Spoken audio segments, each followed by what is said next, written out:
السلام علیکم ورحمۃ اللہ وبرکاتہ۔ اعوذ باللہ من الشیطان الرجیم، بسم اللہ الرحمن الرحیم۔ محترم سامعین، وسوسوں کو ختم کرنے کی یہ دعا ہے۔ آج کل ہمارے معاشرے کے اندر ہر بندہ وسوسہ انداز ہوا پڑا ہے، تو اس کے لیے اشد ضرورت ہے جو دعا ہم بتانے جا رہے ہیں۔ 2-3 لفظ ہے، اس کو یاد کر لیں، کثرت سے پڑھتے رہیں، انشاءاللہ وسوسے کی بیماری ختم ہو جائے گی۔ اور وسوسہ ایک ایسی بیماری ہے کہ جس کا ڈاکٹر کے پاس بھی علاج نہیں ہے۔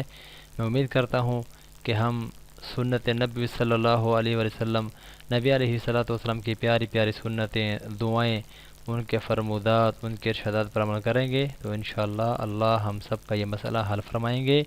آئیے آغاز کرتے ہیں۔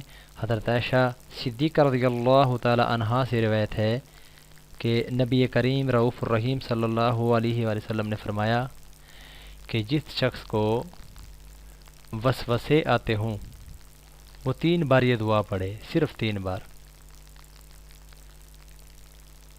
اور یہ دعا پڑھنے کی وجہ سے اس کے وسوسے ختم ہو جائیں گے۔ آمنا باللہ وبرسلہ، آمنا باللہ وبرسلہ۔ ترجمہ: ہم اللہ اور اس کے رسولوں پر ایمان لے آئے ہیں۔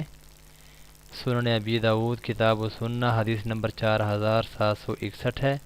محترم سامعین، میں امید کرتا ہوں انشاءاللہ العزیز کہ آپ ان احادیث مبارکہ کے اوپر عمل کرتے ہوئے اپنے ان تمام مسائل کو جو ہمارے معاشرے کے اندر ہمیں درپیش ہوتے ہیں، ان دعاؤں کے وسیلے سے نبی علیہ الصلوۃ والسلام کے مبارک ان احادیث کے اندر جو دعائیں وارد ہوئی ہیں، اس کی وجہ سے وسیلے سے اللہ ہم سب کے مسائل حل فرمائے، اللہ ہم سب کی بخشش کا ذریعہ بنائے، اور اللہ ہمارے لیے صدقہ جاریہ بنائے۔ اللہ ہم سب کا حامی و ناصر ہو۔